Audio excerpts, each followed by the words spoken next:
시타르타가 마음을 가다듬어 질문을 하기까지에는 약간의 시간이 필요했다. 너는 누구냐? 무엇 때문에 그렇게 내게 몰래 다가온 것이냐?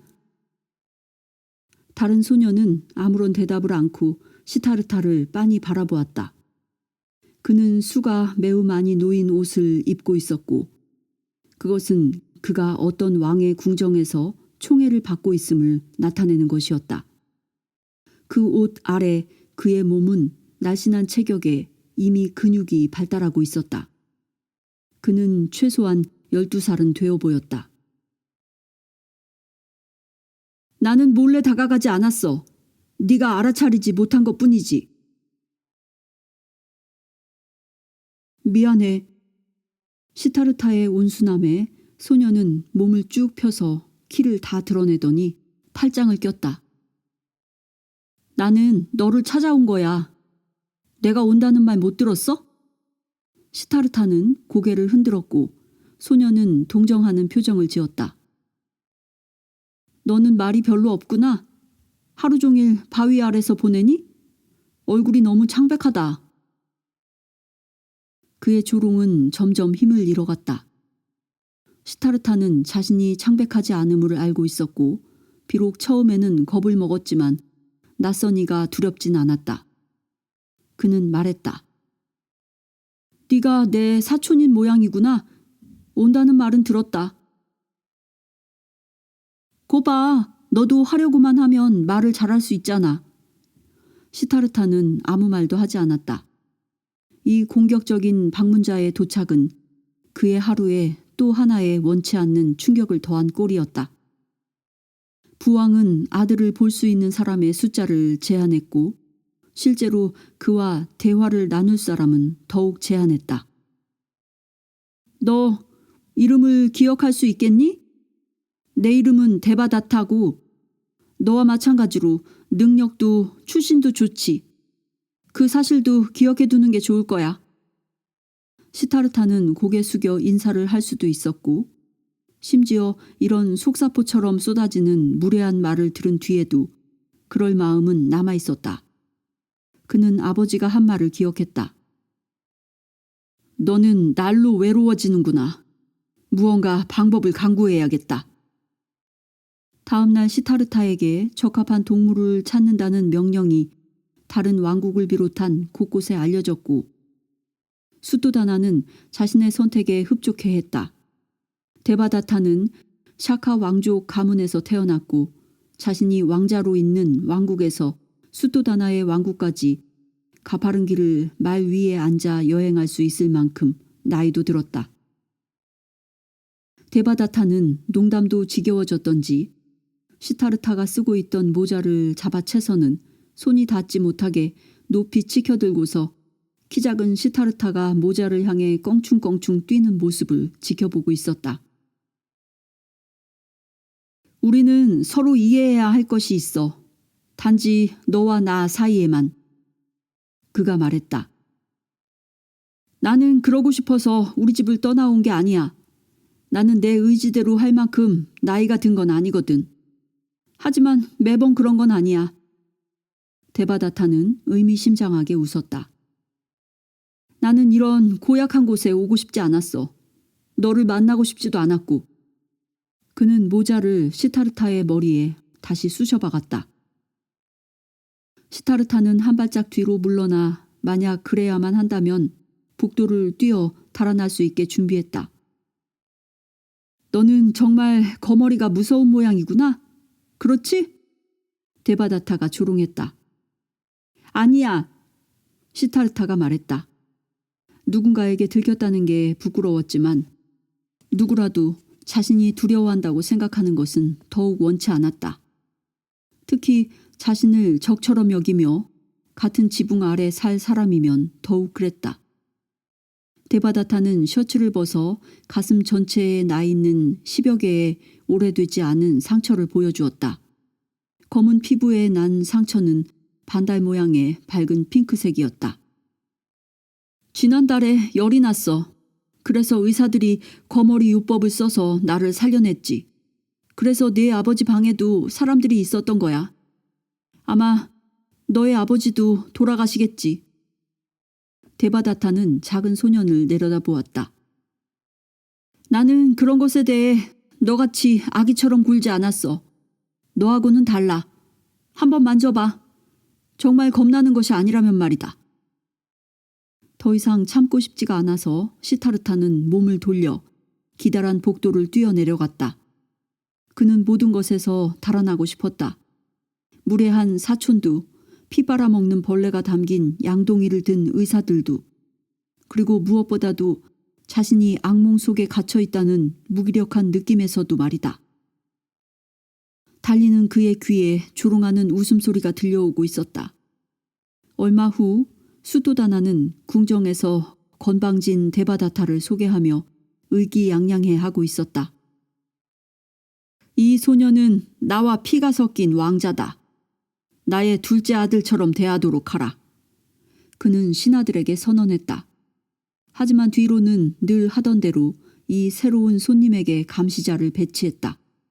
그 자신 역시도 아마 그런 행동을 하게 될 것이다. 왕은 한 번에 두 가지 목적을 이룬 셈이었다. 위험할 만큼 수동적인 태도를 보이는 아들은 따라할 모델, 자신과 비슷한 나이지만 남자다운 모델이 생긴 것이다. 더하여 수도다나의 분노를 살 것이 두려워 그의 요구를 거부할 수 없는 이웃 왕국은 그들의 확실한 왕위 계승자를 그의 손안에 넘겨주었다.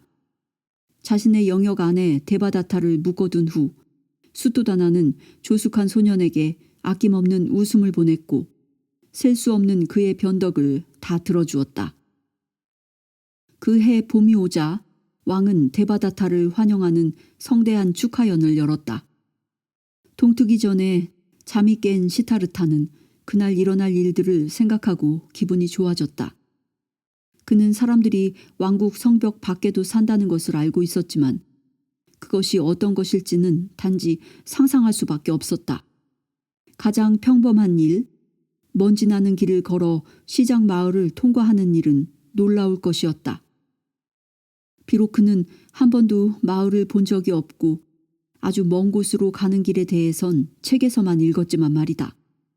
그가 할 수 있는 것은 단지 누군가에게 그런 일에 대해 묻는 것이었고 그러면 그들은 분명 시타르타에게 놀라운 이야기를 들려줄 것이었다. 하지만 축제가 시작됐을 때 밀려온 새로운 감각은 그가 상상했던 모든 것을 초월하는 것이었다.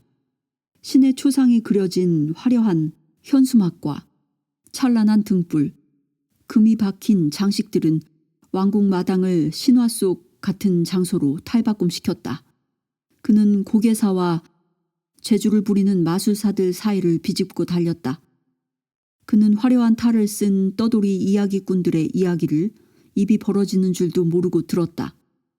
원숭이 왕 하누만이 전장에서 다친 라마신의 형제인 락슈만의 상처를 치료하는 데 필요한 진귀한 약초가 자라는 산을 손에 들고 날아다니는 이야기였다. 이야기꾼들은 사람들에게 좀 더 스릴 있게 이야기하는 법을 터득하느라 수년 동안 연습한 사람들이었다. 원숭이 왕은 약초를 찾을 수가 없어서 제 시간에 돌아오기 위해 산 전체를 뜯어냈던 것이다. 그는 제때에 올까? 군중은 이미 그 이야기를 수백 번이나 들었다는 사실을 잊고 숨을 삼켰다. 하지만 사제들이 왕국 마당을 뛰어다니며 서로에게 색색으로 물들인 가루를 한 줌씩 뿌리는 광란의 시간보다 더 좋은 건 없었다. 빨간 구름, 초록 구름, 노란 구름이 공중을 가득 메웠다. 비명을 지르는 여성들은 숨찬 추격자로부터 달아나다가 짐짓 부끄러운 체하며 잡히도록 허락하고는 연인의 얼굴에 가루를 던지며 낭낭한 웃음을 터뜨렸다. 몇 분 지나지 않아 모든 사람의 얼굴과 몸에 얼룩덜룩한 색가루가 묻었다. 저만큼 나이든 소녀 2명이 시타르타의 눈에 들어왔다. 음식이 잔뜩 쌓여있는 탁자 옆에 서서 그들은 담소를 하며 시타르타 쪽을 보지 않는 척하고 있었다. 그들은 내가 왕자임을 안다. 시타르타는 이런 생각을 하며 약간 미소 지었다. 이 사실이 그를 좀 더 용감하게 만들었고 그는 등 뒤에 주홍색 가루 주머니를 숨긴 채 그들에게 접근했다. 그는 무심한 채 하려고 매우 노력했다. 손이 닿을 만큼 접근했을 때 그는 깜짝 놀래줄 주머니를 불쑥 꺼냈다. 두 소녀는 비명을 지르며 웃었다. 장난보다는 그가 보인 예기치 못한 관심을 더 즐기는 것 같았다. 분위기가 바뀌자 거북한 침묵이 흘렀다. 안녕? 시타르타가 말했다. 두 소녀는 이 메시지에 아무라도 해석하듯이 눈길을 주고받았다. 더 용감해 보이는 소녀가 심호흡을 했다. 안녕? 그녀가 대답했다. 어떤 보초도 나타나지 않았고 아무도 방해하지 않았다. 다른 소녀도 말을 걸었다. 네가 왕자니? 소녀는 그 사실을 의심해서가 아니라 그런 질문을 할 필요도 없다는 듯이 물었다. 시타르타는 고개를 끄덕였다. 우리 아버지가 왕이야. 소녀들은 다시 침묵으로 빠졌다. 시타르타는 축제가 잘 돌아가는지 알 수가 없었다. 그는 단지 혼자 있고 싶지 않을 뿐이었다. 이봐, 사촌! 시타르타가 몸을 돌렸을 때 데바다타가 서너 발짝 떨어진 거리에 있었다. 그는 공중으로 주먹을 치켜 올리더니 갑자기 모든 힘을 다해 가루를 던졌다. 그의 주먹이 지나간 자리에는 초록구름이 소용돌이쳤다. 시타르타가 자신이 가진 가루 주머니로 함께 장난을 칠 수 있음에 기뻐하는 순간 날카로운 통증이 이마에 느껴졌다. 그는 비틀비틀 뒷걸음질치며 그곳을 만져보았다. 그의 손에 따스하고 끈끈한 선홍빛 액체가 묻어나왔다. 데바다타가 가루에 돌을 섞어 던졌던 것이다. 고통이 아니라 새로운 놀라움이 시타르타의 관심을 사로잡았다. 그는 지금까지 자신의 피를 본 적이 없었던 것이다. 그를 보고 웃는 사촌은 소녀들 쪽을 보고는 그들이 이 장난에 함께 즐거워하길 바랬다. 하지만 그들은 놀라 달아났다. 데바다타는 어깨를 으쓱하고는 관심을 다시 시타르타에게로 돌렸다. 다시 놀자. 이번에는 방심하지 마. 알았지? 그는 허리를 굽혀 날카로운 돌 하나를 찾았다. 데바다타는 예리한 시선으로 시타르타를 바라보았다. 수도다나가 현장에 도착한 것은 데바다타가 색가루로 위장도 하지 않은 두 번째 돌멩이를 시타르타에게 던진 직후였다. 그것은 시타르타의 가슴에 맞았고 시타르타는 비명을 질렀다. 그는 움찔하면서 몸을 구부렸다. 데바다타는 이것이 시타르타를 상대해야 하는 자신에게 유리한 결과를 가져오리라 생각했고 손에는 이미 다른 돌을 쥐고 있었지만 왕을 보고는 주저했다. 이제 이들 주위에는 작은 군중이 모여 있었다. 수도다나는 데바다타에게 고개를 끄덕였다. 어서 던져라. 소녀는 더 이상의 격려를 필요로 하지 않았다. 그는 다시 돌을 던졌고 이번에는 시타르타의 어깨를 맞추었다. 강하게 맞아 다시 또 피가 났다. 구경꾼들 중 아무도 시타르타를 구하러 오지 않았다. 늦게 도착한 프라자파티조차도 왕을 한번 보고는 개입할 수 없음을 알았다. 시타르타는 주변을 둘러보았다. 그의 얼굴은 수치로 붉어지고 달아나고 싶었지만 아버지의 목소리가 그를 저지했다.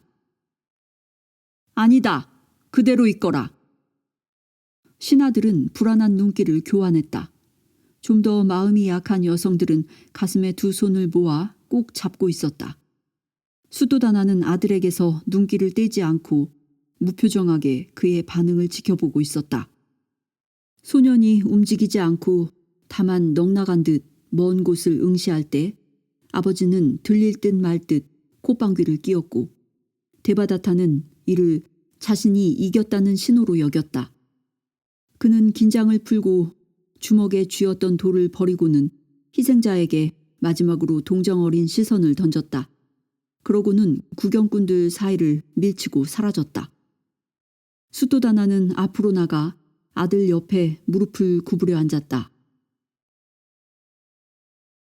잘 들어라. 그 애가 그리 하도록 그냥 놓아두어선 안 된다. 그럴 경우 우리 가문에서는 싸운다. 시타르타는 고개를 떨구고 입술을 깨물었다. 너는 나의 외동아들이다. 안 그러냐? 네, 아빠. 이제부터는 아빠라고 부르지 마라. 알겠니?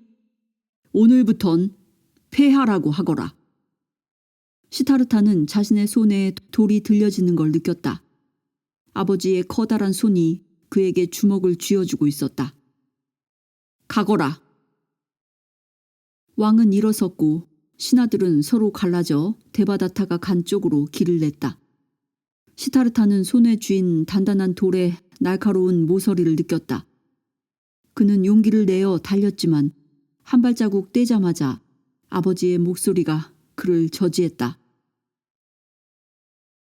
자, 우선 얼굴을 좀 닦아주마. 수토다나는 몸을 굽혀 소년의 이마에 묻은 피를 닦았다. 녀석과 싸우려면 눈이 보여야 하지 않겠니? 피가 눈에 들어갈라. 아버지의 어조는 여전히 날이 서 있었지만 그 몇 초 동안 시타르타는 본능적으로 아버지가 변했다는 것을 알았고 그의 마음에서 약간의 후회와 연민을 느꼈다. 다음 순간 그는 거칠게 떠밀렸고 데바다타가 사라진 연못 옆에 정자를 향해 열심히 달려갔다. 시타르타는 아버지의 시야를 벗어나서 연못 옆 정자 모퉁이를 돌아갔다. 그는 안으로 들어가는 아치 안으로 숨었다가 물 가장자리로 피했다. 사촌이 어디 있는지는 이제 관심도 없었다. 주먹에 꼭 쥐고 있었던 돌도 놓아버렸다. 단단한 모서리가 손바닥에 붉은 홈을 파버렸다. 다른 상처도 욱신거렸지만 시타르타는 통증을 무시했다. 그는 연못 근처에 커다란 갈대 사이로 몸을 던졌다. 그가 발견한 곳들 중 진짜 숨을 곳이라 할 만한 유일한 곳이었다. 돌연한 공포는 시간을 왜곡시키는 법. 기분이 좀 나아질 즈음 그는 시간이 얼마나 흘렀는지 알 수 없었다. 두근거리던 가슴은 금세 사그라들었고 긴장을 했던 탓인지 졸음과 피로감이 밀려왔다. 자신은 분명 아버지의 아들이었지만 아직은 충분치 않았다. 그 이유를 표현하기는 어려웠다. 그의 어깨에 놓인 커다란 기대가 그를 얼떨떨하게 했다. 그에게 날아온 돌과 그에 이은 굴욕이 모두 아팠다. 하지만 그보다 더 아픈 것은 잔인한 이방인인 데바다타가 자신보다 더 아버지의 기대를 충족시켰다는 것이었다.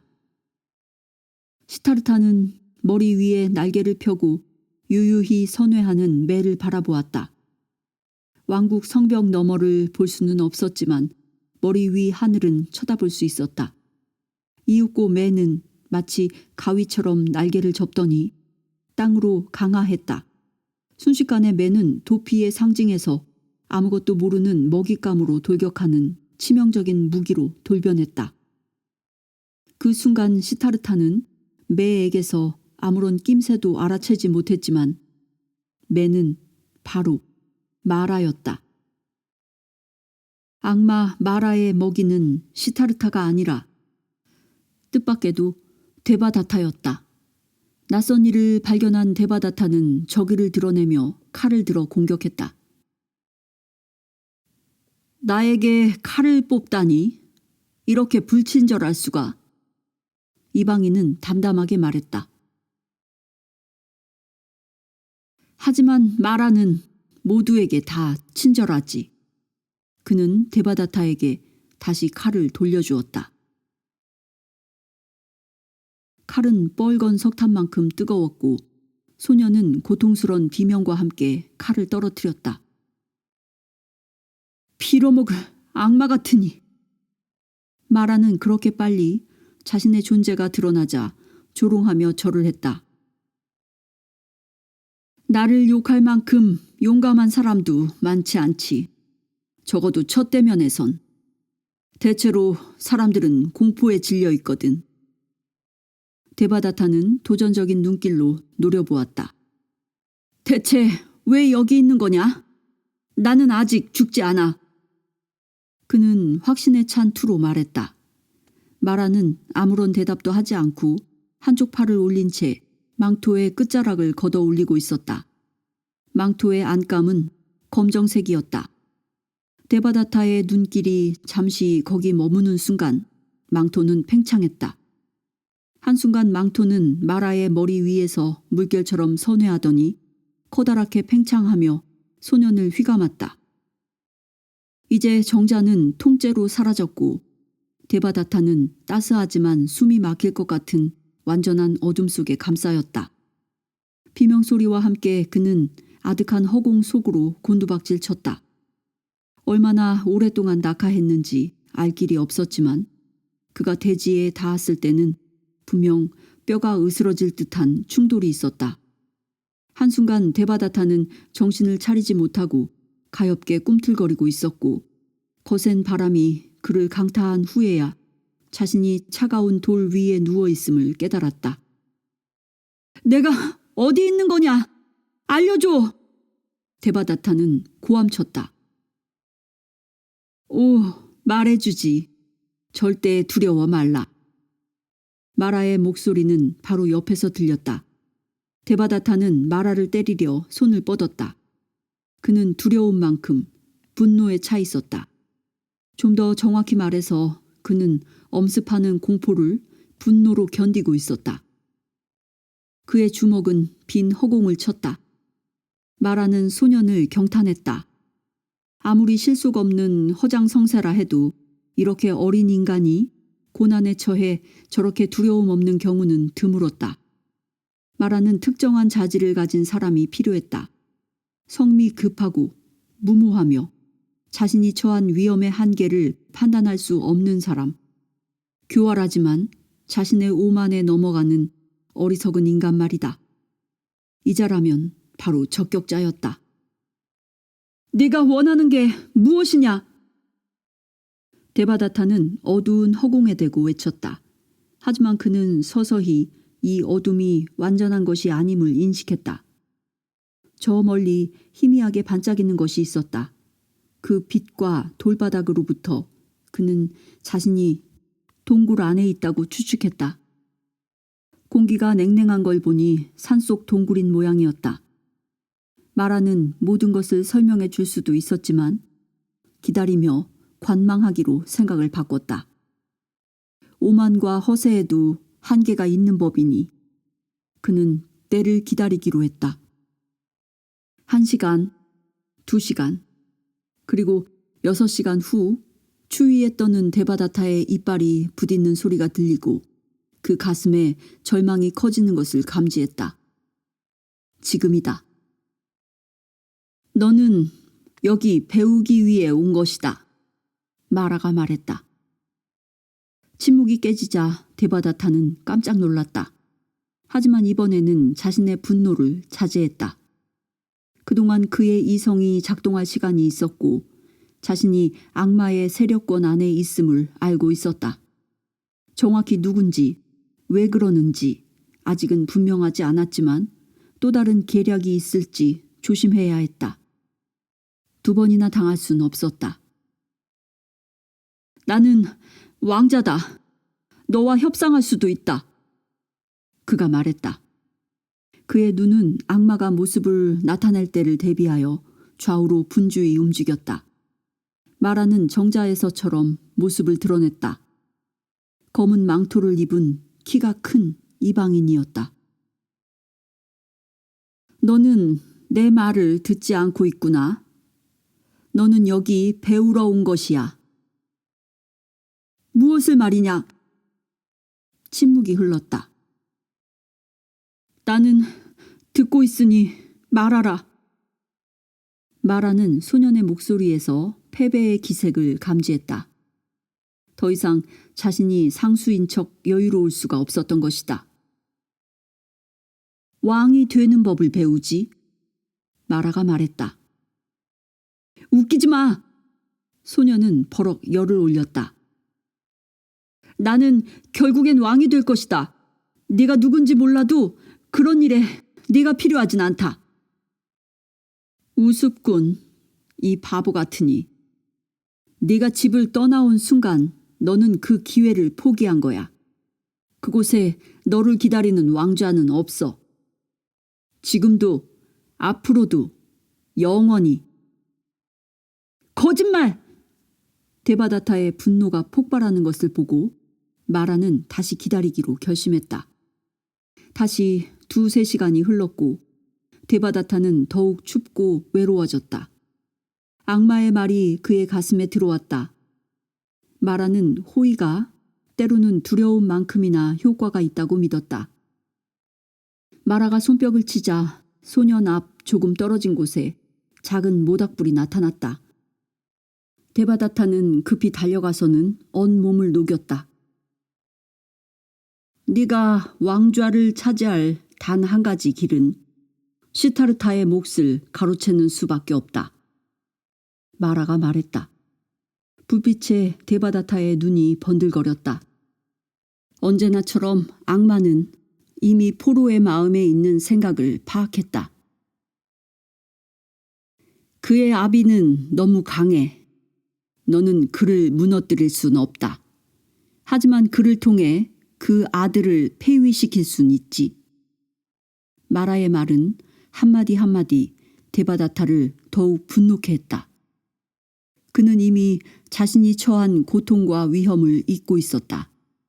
그는 어린 사촌을 진정 증오하진 않았다. 지금까지 녀석에 대한 그의 감정은 동정과 질투가 섞인 것일 뿐이었다. 그를 제거하는 일은 그리 어렵지 않아. 소년이 말했다. 망토를 입은 이방인은 손가락을 올렸다. 네가 생각하는 것보단 어렵지. 훨씬 어려워. 소년은 이 말을 자신의 체력에 대한 모욕으로 간주했다. 체력은 사촌보다 분명 자신이 위였다. 내가 녀석을 짓밟을 수 없다고 생각하나? 그 녀석 정도는 칼이나 화살 하나만으로도 없애버릴 수 있어. 한 번 더 생각해. 왕은 너를 곧바로 죽일 것이다. 네가 범인인지 아닌지도 그에겐 상관이 없을 거야. 네가 그랬다는 걸 알 테니까. 데바다타는 잠시 멈추었다. 그와 수도다나는 닮은 점이 많았기에 그는 이 말을 인정할 수밖에 없었다. 만일 내가 아버지이고 내 아들이 원인 모르게 죽었다면 아들 주변의 모든 사람을 나는 죽이지 않을 것인가? 잠시 숙고한 끝에 데바다타는 말했다. 내가 당신에게 교육을 허락하면 어떤 대가를 지불해야 하나? 마라는 껄껄 웃었다. 너에겐 내게 줄 것이 없을 텐데. 왕좌가 없는 왕자는 복이 없는 왕자지. 그런 생각을 안 했다면 너는 어리석은 자군. 협상을 하기엔 너무나 우둔해. 혹 목숨을 담보로나 하면 모를까. 난 가겠다.